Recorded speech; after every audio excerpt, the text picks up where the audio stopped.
Okay, so this is going to be a video that sort of summarizes a lot of what we've done, but on a more practical level, and we're going to introduce um, a new tool. This chapter 15 of the book was just updated, but what this is going to be about, this title is misleading. It's going to be about something called the caret package.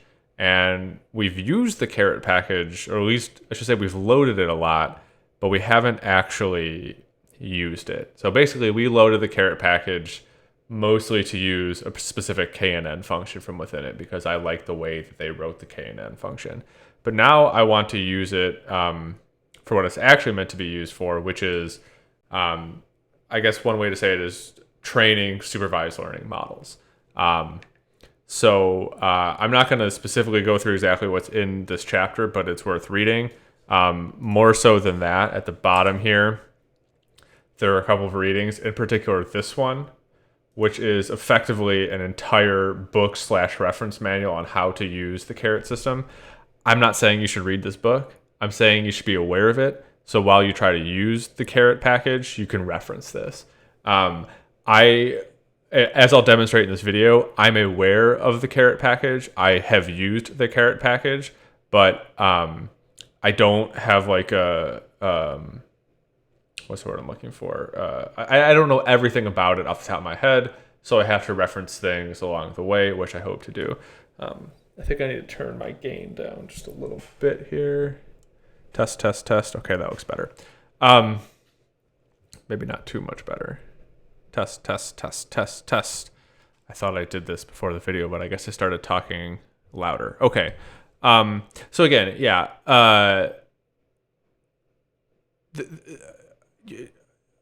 You use this as a reference manual. So again, don't read it cover to back like a book, but find yourself looking here. I would also note that caret is sort of just one system for doing this. There are alternatives. One is called MLR3.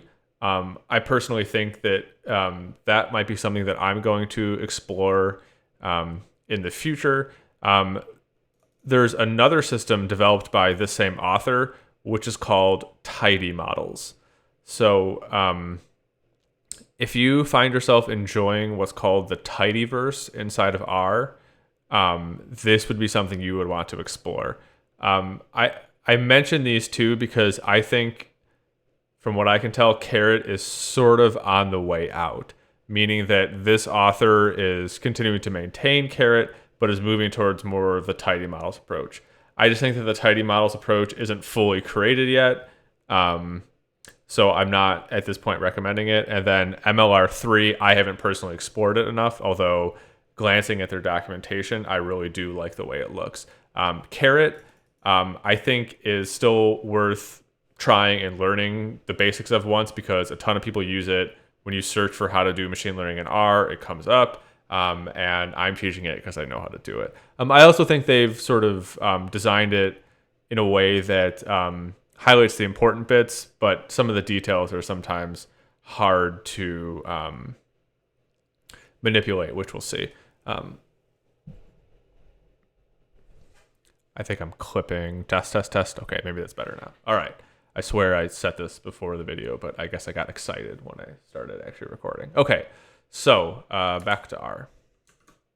Okay, so I want to go through basically just a couple classification and regression tasks, but now I want to do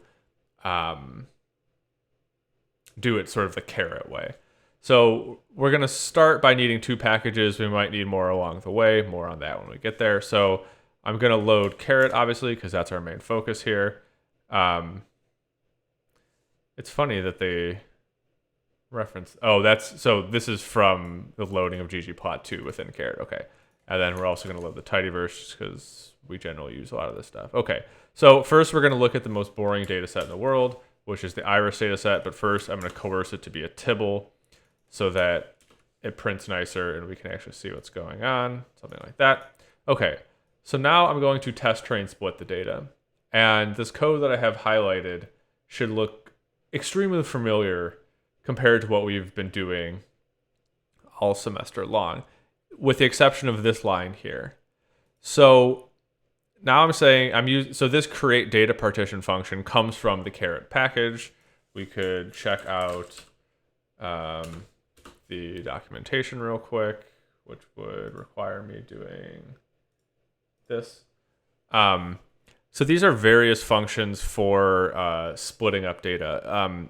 You've noticed that we use this create resample one for quizzes, so that way I could sort of control the randomization. We were doing things like bootstrap and manual cross-validation. Here, I'm using this create data partition function.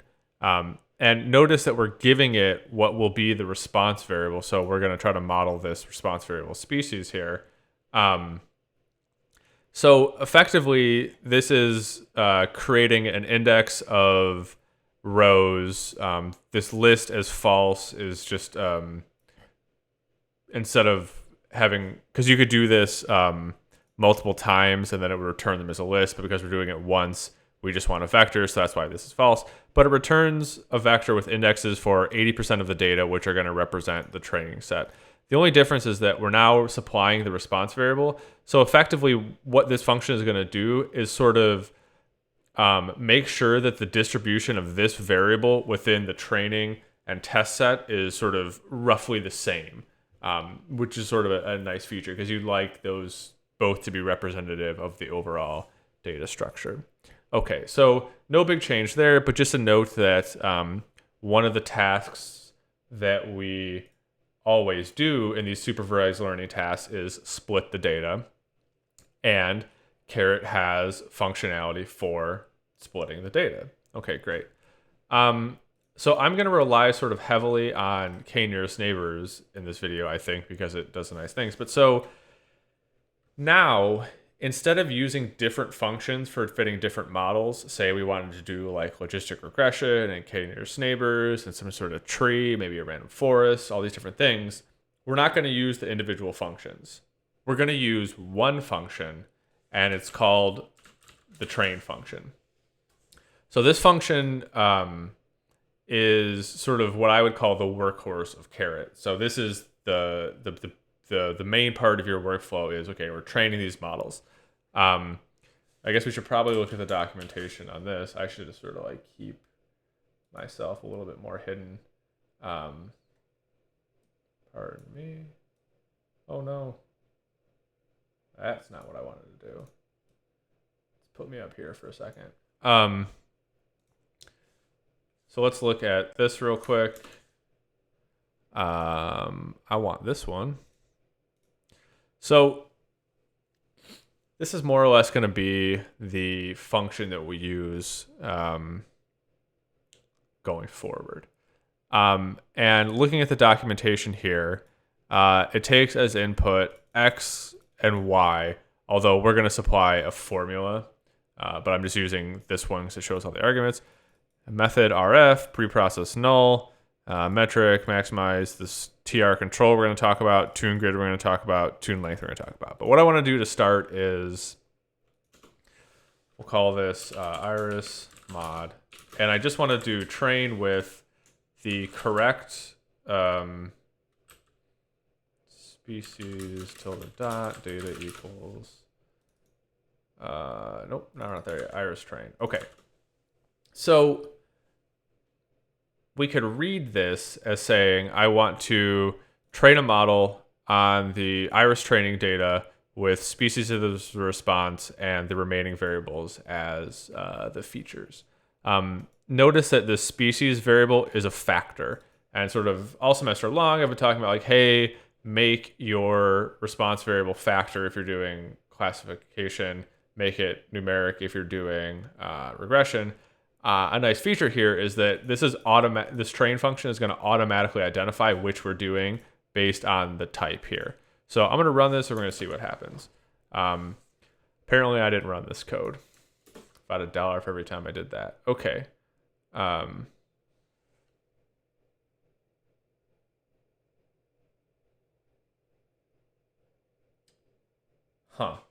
Okay.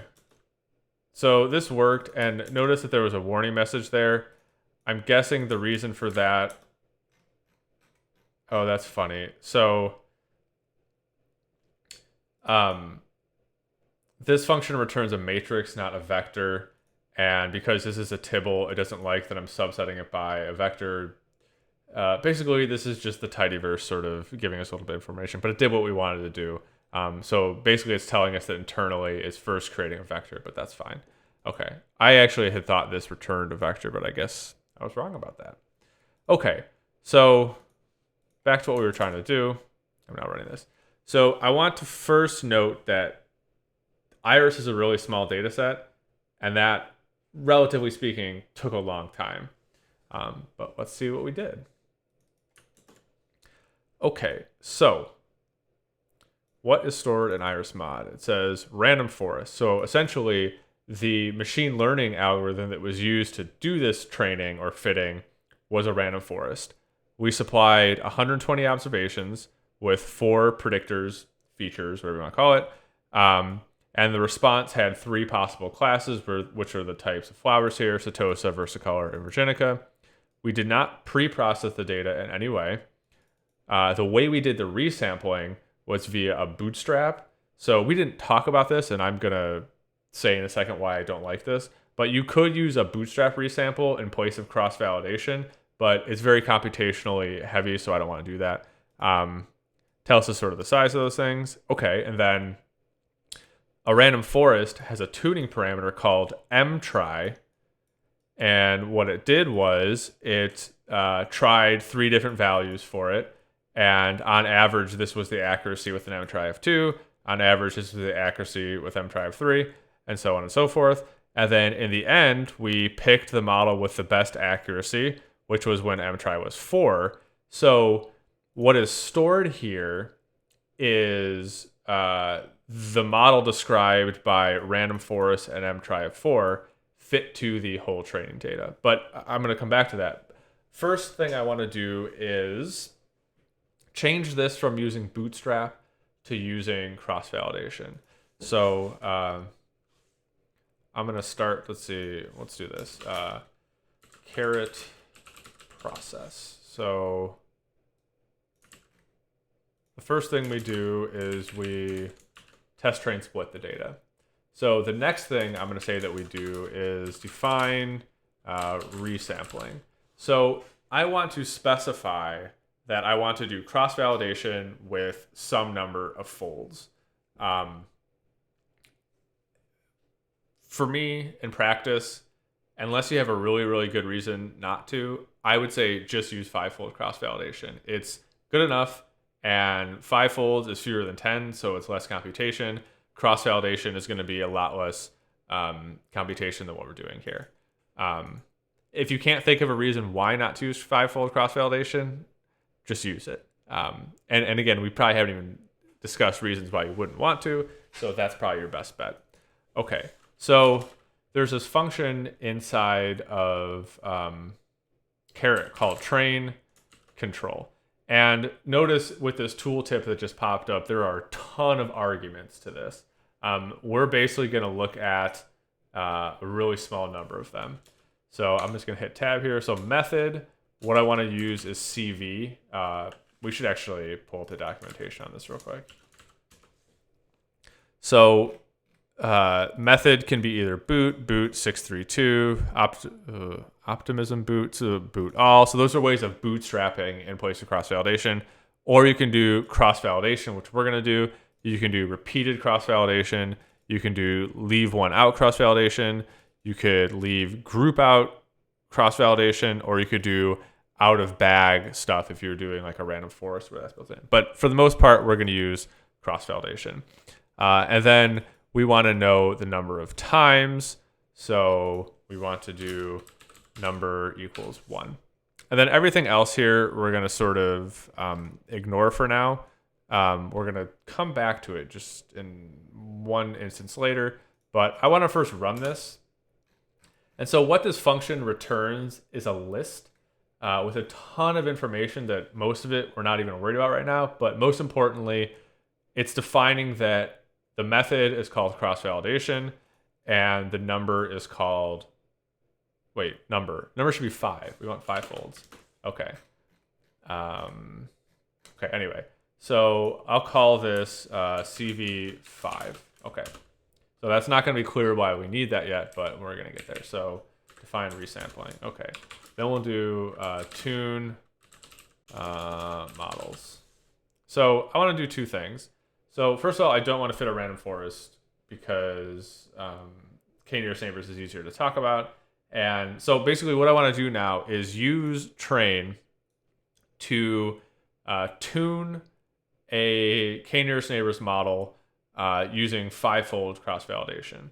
So something that we're not doing here that you might notice is we're not doing an estimation validation split because that's going to happen internally. So basically the tuning happens on the training data, and then we'll look at the test data in a moment. Okay, so let's do this. So I'm going to change my method from method equals RF, which was the default if we go back here. And how those methods define what's being used, we're going to come back to.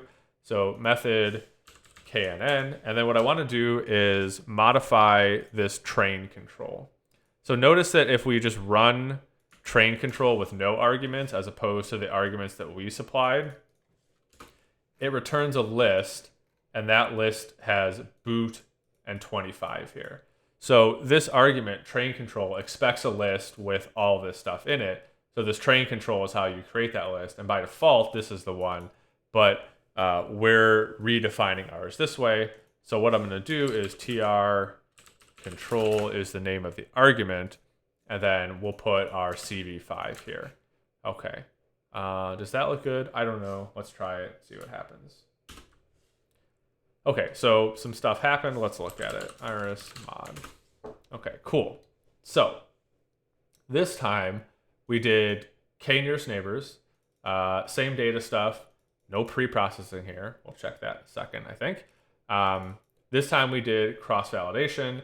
So there were 5 folds. Each one was of size 96. So these are essentially the sample sizes of the estimation folds. And then what of the 120 samples is not here is what's in the validation fold for each of the 5 resamples. So we tried various tuning parameters. So a K of 5, 7, and 9. And we got these various accuracies. It looks like this one is the highest. And that's how we're picking here.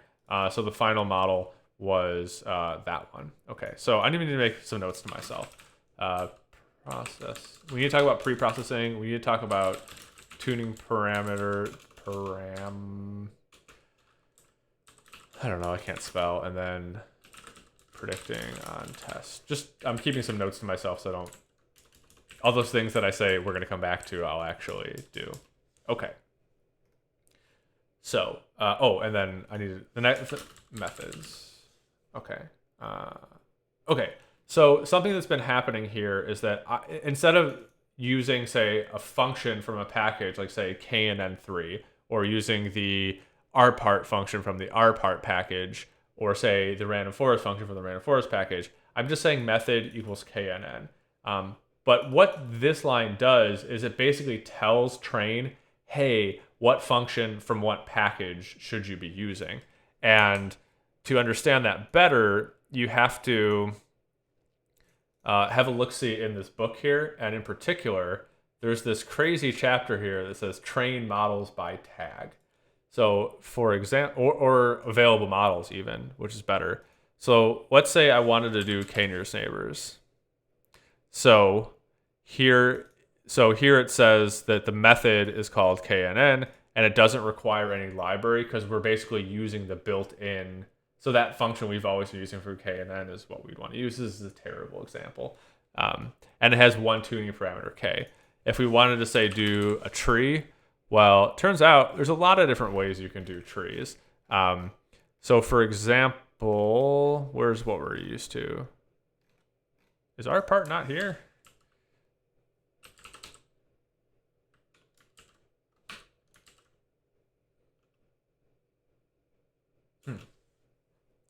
Let's say we did our part. Okay. Oh, it doesn't have tree anywhere, so it comes up. So if you wanted to use rpart from the rpart package, you would use method rpart, and it has one tuning parameter CP. Let's maybe look at something like, so if you wanted to do random forest from the random forest package, you use method rf, and it has one tuning parameter mtry. So basically this thing here is, it tells you the relationship between the method name in caret versus the package that it's calling underneath the hood. So this is something you'll want to reference. So note that there's just a ton of possible methods you can use.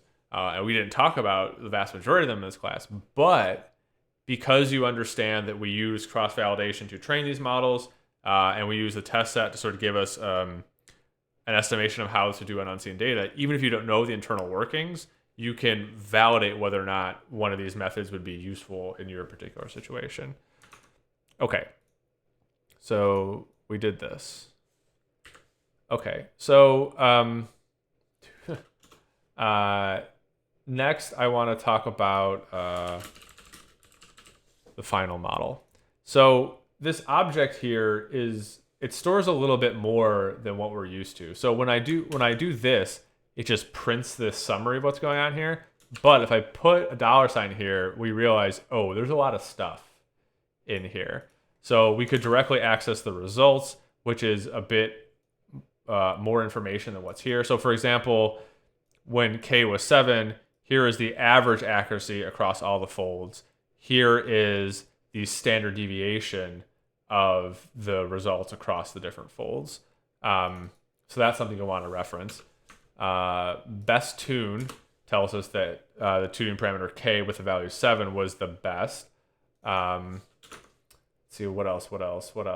I don't even know what this is. Okay, it's telling us, hey, you decided to do classification. So there's just a ton of info here. The thing that I think is often useful to understand is that what's stored in iris mod $ final model here is a model that was fit with KNN3 in this case, so that function we've seen a bunch, on the whole training data. Okay, so that's this. Now let's have a look-see at this actually. So let's mess with the predict function now, and here's where the real fun begins.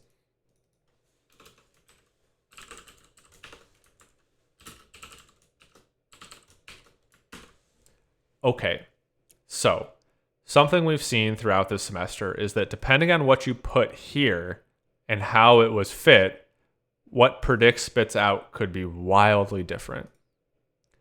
That is no longer the case. So first of all, remember that the result of this train, it does the cross-validation, but then whichever model with whatever tuning parameters comes out to be best is refit to the training data.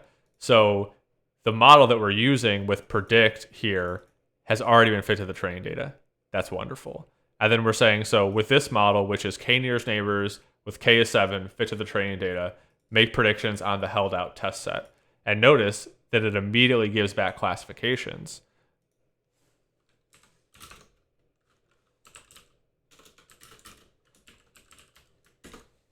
Or I could do type equals prob, and it gives me, an estimate of the conditional distribution of species given, the X values for that particular observation.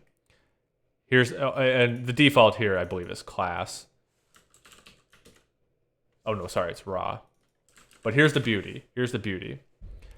No matter what method you put here, if you fit it with train and call predict, it's always going to have this type equals raw or type equals prob. You don't have to remember anything. It's always that way.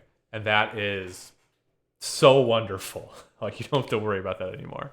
Okay, so that's a big thing. We'll see. I'll do some other, let's just change it real fast. Let's say instead of method KNN, we do method rpart. Run this. Cool. We see that it tries different values of CP, keeping things like min split held constant. it seems to be that this one is best, which we see here. So then we do predict mod. Hey, look at that. It still works. And if we change it to raw, it gets us the classifications. Isn't that lovely? Okay, so back to k-nearest neighbors though. Okay, so we talked about this. Okay, let's have a look at these results again. So notice that it said no pre-processing. Well, let's do some pre-processing. Let's see if I remember how to do this.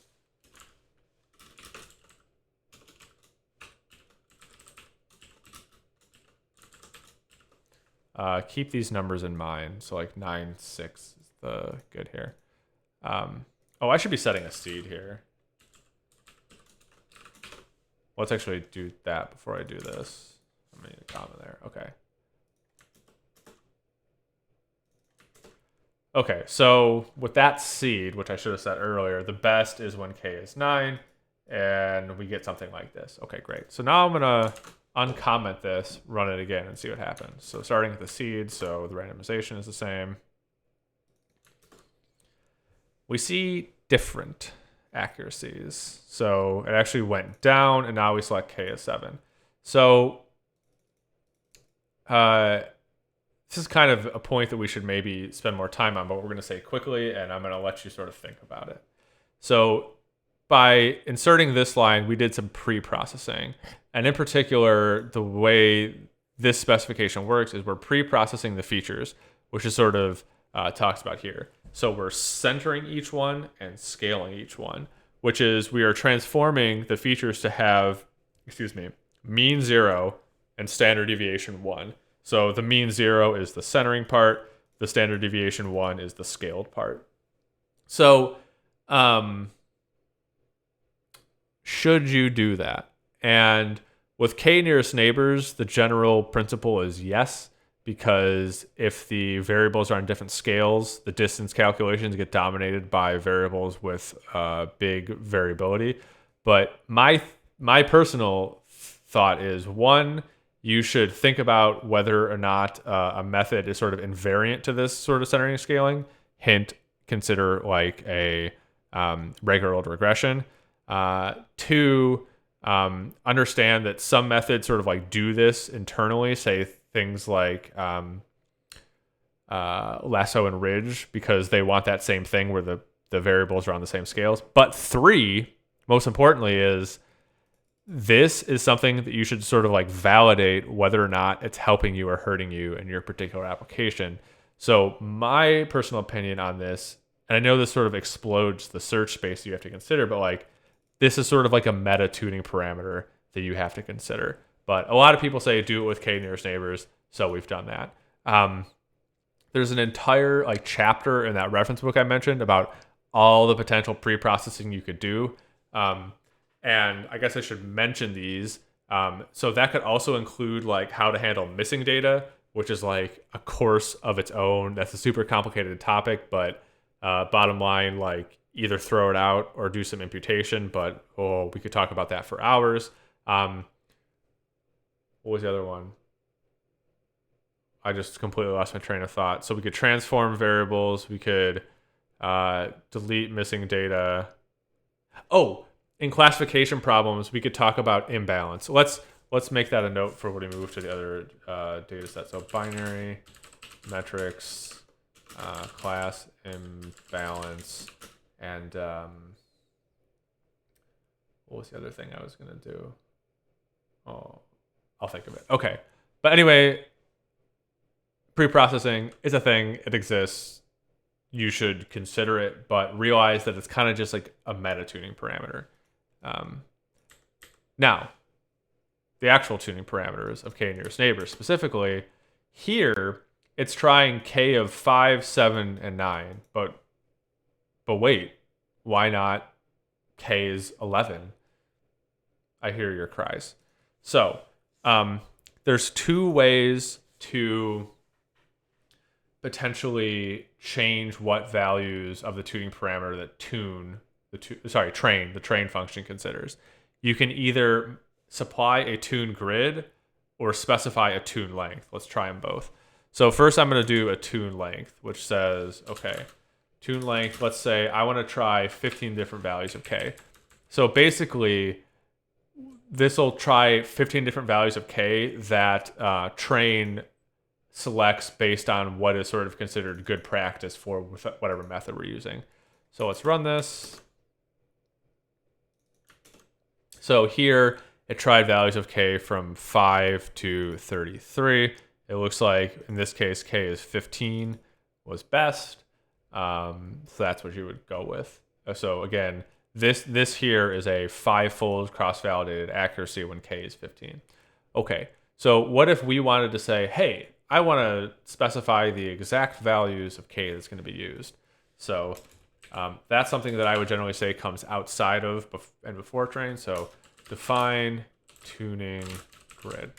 So I like to use this expand .grid function. It won't make any sense for k nearest neighbors, but I like to develop the habit. So let's say I wanted to try k is, I don't know, I can just specify whatever I want. It makes no sense. So we'll call this KNN tune.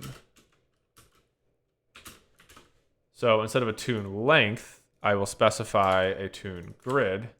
So importantly, this tune grid argument expects a data frame.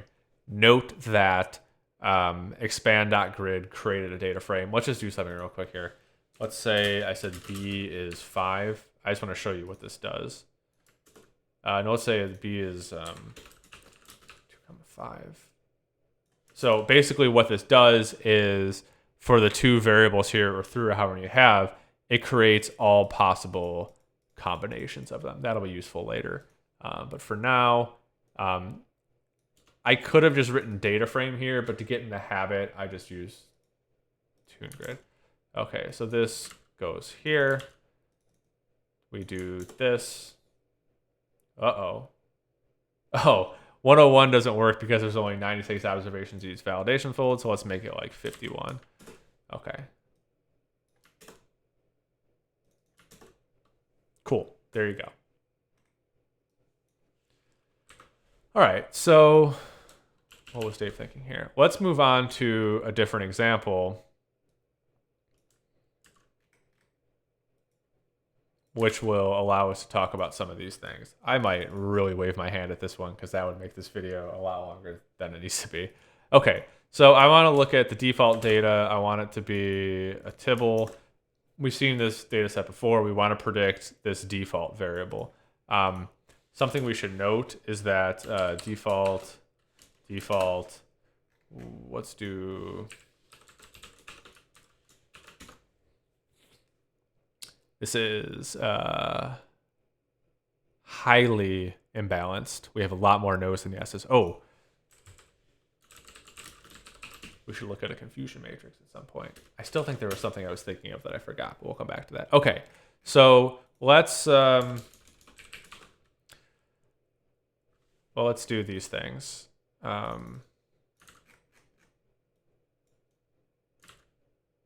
So I'm still going to use this. I'm going to use a method called GBM. We haven't really talked about it in class, but we're going to do it. Okay, and then, okay, so we'll call this default model. Oh, that's annoying. So we're trying to, what do we say? Do this. We'll say based on the other variables. We want to fit to the default training data. I'm not going to do any pre-processing this time. I said I wanted to use GBM, and I'm going to kind of let it do its thing. We'll explain this in a second. I just want to see if this works. Okay. Did I run? No, I need to run this just to be sure. Get rid of this. Don't want it. Okay. Let's run this. We're not using this. We might later, though. Okay. So I might regret this decision, but this should, okay, so that didn't take too long. So we fit something called GBM, which we don't even necessarily know what it is. And here we go. So notice that there are two tuning parameters that were varied, and it also notes that there were two tuning parameters that were just held constant. So this GBM method has 4 tuning parameters. So if I wanted to sort of replicate this manually, I have to specify 4 different things, right? So if I want to do this interaction depth, oh gosh.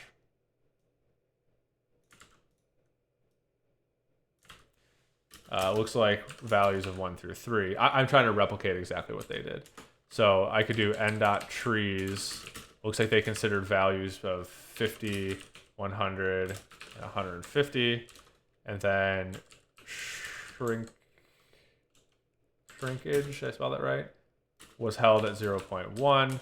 And n.min obs in node was 10. Okay, so if I run this, notice that we see 150, 250, 350, 100, 2, 100, 3, 100, 150, 2, 150, 3, 150, and then shrinkage 0.1 the whole time, and min obs and nodes 10 the whole time, which is what we saw up here, although it's in a slightly different order. But so if I ran this, whoop, I honestly don't know what that did. That could be wild. Okay, if I run this, so here I could do tune grid equals this. It's going to give me the same thing, hopefully. Cool. So I could maybe say, let's try some more here, and let's try more here.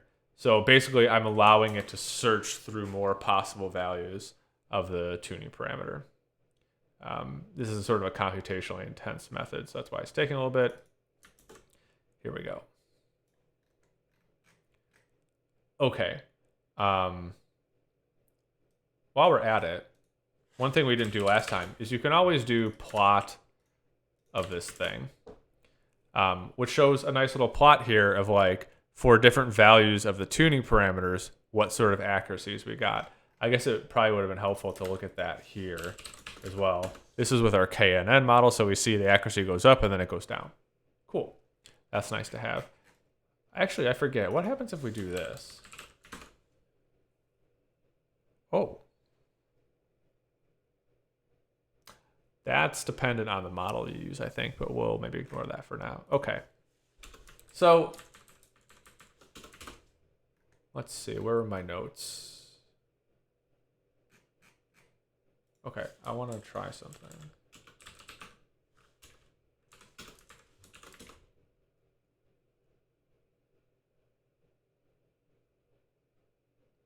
I'm going to come back to that, but that was more for me than you. Okay, so if we look at the results here,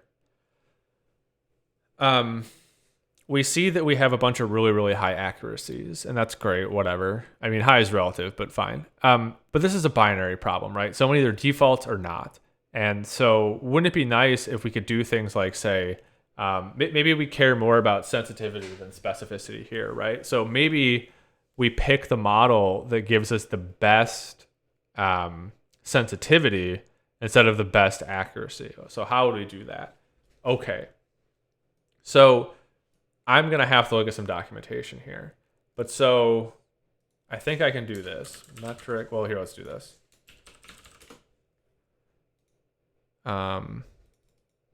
Metric. Okay. So I want the metric to be sensitivity. Okay. This is not going to work, but I'm doing this to show that, like, okay, this is how I'm going to get it to work.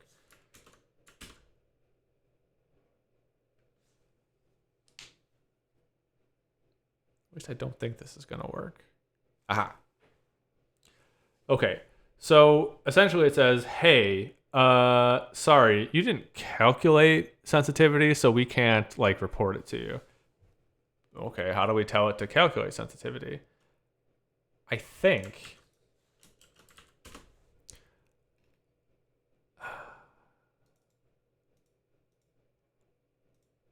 ooh, we got to talk about that. Aha. I believe that I need to, there's more reading to be done here, but I believe I need to update these two arguments. Okay. So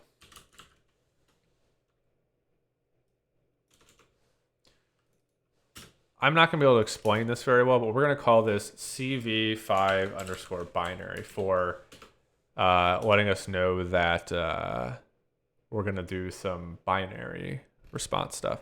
So I need to look up class prob, illogical. Should class probabilities be calculated for classification models along with the predicted values in each resample? Yes, we would like that because it's required here. Summary function. So I forget the name of it. To class summary is what I want. Okay. So basically, I'm specifying a new thing about the training control. In particular, we need to pay attention to the class probabilities within each resample because we're going to be calculating some metrics that depend on them, like sensitivity and specificity, which are defined within here. Okay, that doesn't say it too well, but we'll just see what happens. Okay, so let's run this now. I'm pretty sure this is going to work, but let's see.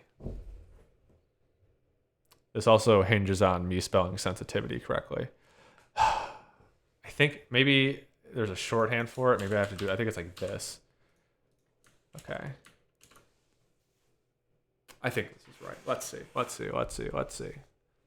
I should have picked something that fits faster. Okay. Crying out loud. Let's look at this. Oh. Didn't update this. This is good. We're seeing how to make mistakes and fix them.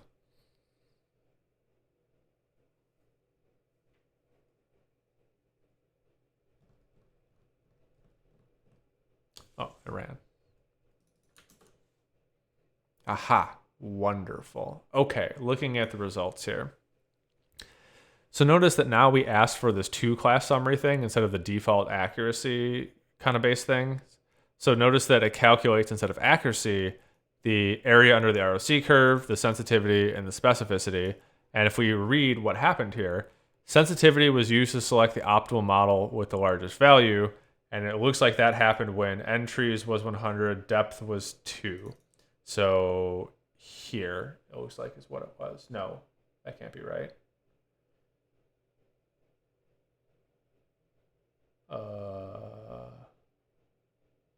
Oh, sorry, sensitivity. I'm looking at the wrong metric. Yeah, so this is the highest value of sensitivity. Okay, so now we see that we could train a bunch of models, but then say, oh gosh, I'm blanking here. Oh, select them based on other metrics than say just an accuracy. I'm going to pay no attention to this real fast. What did I call it? Okay,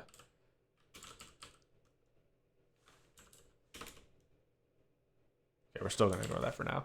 Okay, but so let's look at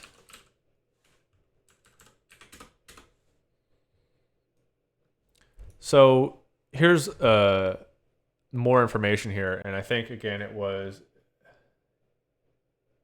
num trees was 100, depth was 2. So this was our best result, right? So this was the highest sensitivity. But notice that a lot of the other sensitivities are really, really, really close. And if we say, for example, used fewer trees or had less interaction depth with a GBM model, that would be a simpler model. So we would like that. So something that we use sometimes is something called the one standard error rule. So we notice that we have these, in addition to the sensitivity calculations, we also have their standard error, or that is the standard deviation of the resamples. So we could pick a model that is within one standard error of the best result that is a simpler model. So now instead of looking at this data here and doing that manually, we're going to tell caret to do that. I just got to remember how to do it. So in other words, we want to modify this select function. So we'll add a bit more information to this select function, and I forget the name. Select function. 1 SE. Perfect. So we'll call this cross-validation 5 for binary metrics for 1 SE. Okay, great. So it's really, you're defining more than the resampling here. You're defining like a control scheme, but that's okay. So that goes here. We'll now do this.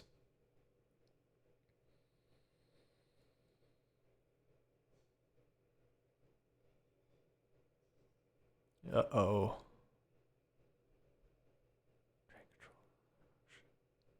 Okay, so I did something wrong. The number of resamples for 1 SE only.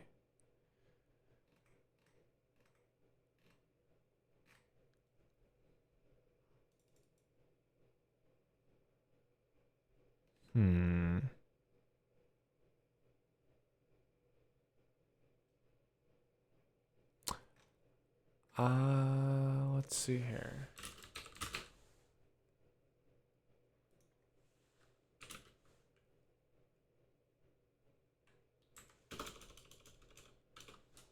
Okay, so this is going to be another go of can Dave fix his mistake.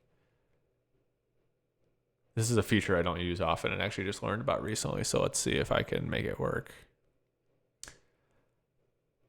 It clearly has a default. It's right here. Okay, let's see.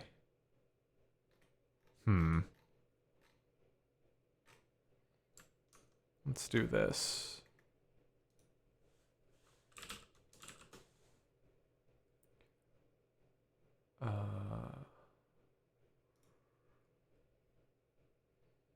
Okay, so this is where that comes from.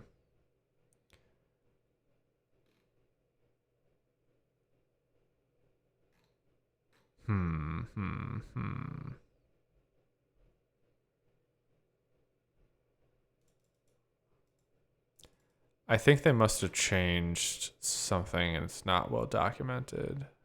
I'm going to try one more thing, and if it doesn't work, it doesn't work.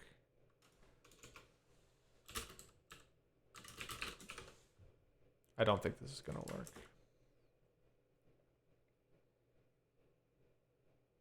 Oh, wait. Wait.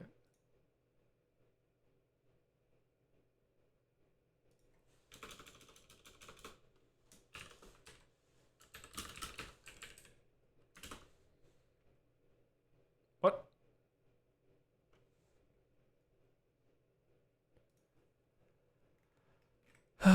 Okay.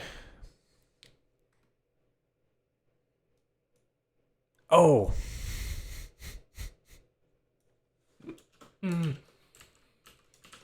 Okay.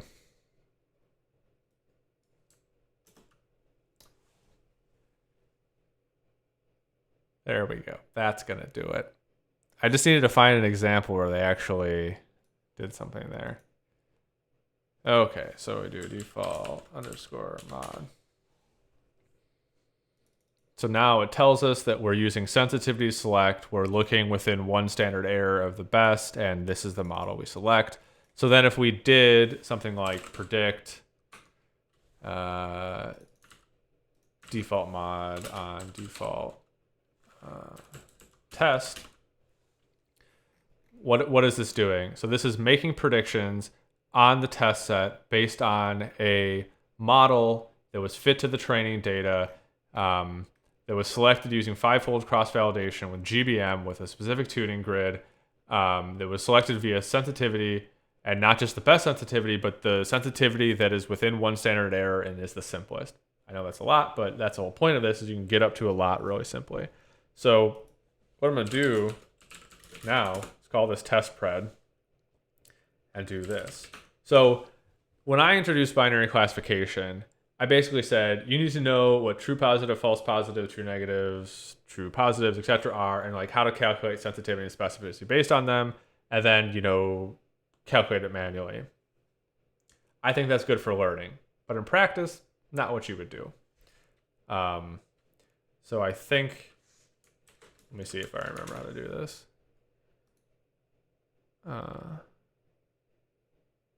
I always find the data of factor of predicted classes. Okay, so data is going to be this. And then I don't like the names of these things. And then reference is going to be default test $default. So this is predicted. This is actual. What we see here is a very feature-rich output. So here is the confusion matrix for the test set. Notice where the reference and where the predictions are. So reference is the true, this is predicted. We see the accuracy in the test set. We see a 95% confidence interval for the accuracy. Don't ask me how they're calculating that. We see that the no information rate is extremely high, and we barely get over it. So much so that it's probably not statistically significant according to this magical p-value they're calculating. But hey, it's practice. Let's just use it as a heuristic. It also calculates the sensitivity, the specificity for us, and a bunch of other things. Isn't that nice? But also note that in theory, what you'd want to do is conf.mat default is store this and then programmatically reference things. So if we did notice that that's where the confusion matrix is actually stored. We could look at things like the accuracy, or we could look at the individual like row-wise or column-wise things like sensitivity and specificity. So hey, isn't that nice? The most important thing here is that, and something I had swept under the rug even when I fit the model, is this is assuming that the positive class is no. You might not want that, so you might want to change it. And this is why I don't use this for introducing this, because it's really frustrating to have to keep track of that, whereas if you code it manually, you're obviously in control of that. So notice that specificity and sensitivity flipped here. But remember, we trained the model with sensitivity, but that was when it thought the default class was no. So you'd have to like think about that a lot. But just a note there. So, okay. So we talked about this. We talked about this. We talked about this. I don't know what this was. Okay, class imbalance. So I'm not going to talk about this in this video other than to say that like there are things that you can do. So first of all, a common thing I get in a class is like, hey, what do I do if my data is imbalanced? And my initial response is always, well, nothing, of course. That is, try not trying to correct for it and see what happens. Which is what we did here. And we see that our accuracy is barely better than the no information rate. So that tells me that the class imbalance is what's driving this result, not the model itself. So I can't spell. Here's an entire chapter on ways to deal with that. So basically, what you do is you either increase the number of samples in the minority class by sort of synthesizing new observations, or you reduce the number of the majority class by just subsampling from within them, or some hybrid of the two things. And this is possible within caret in a number of ways. You could simply take your data and do it ahead of time, although I believe, let's see,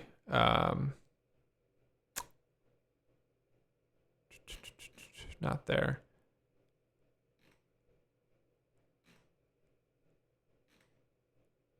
Aha, let's see if I can just do it real fast. Okay, so let's do this. Let's just try it real fast.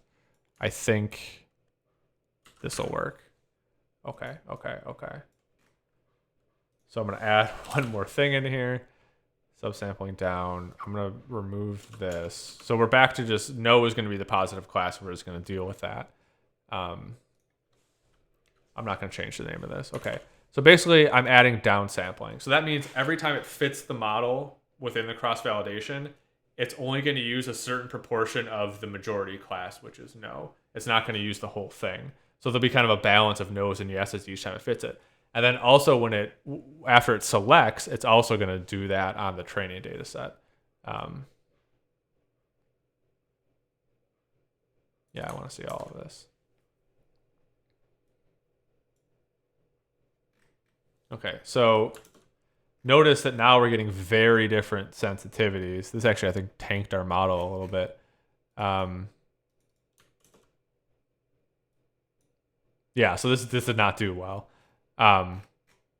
But that's something you run into because we're using a lot less data. But so a really subtle thing happened here, which is that we did this downsampling procedure, but we did it within the cross-validation. So we were validating the procedure.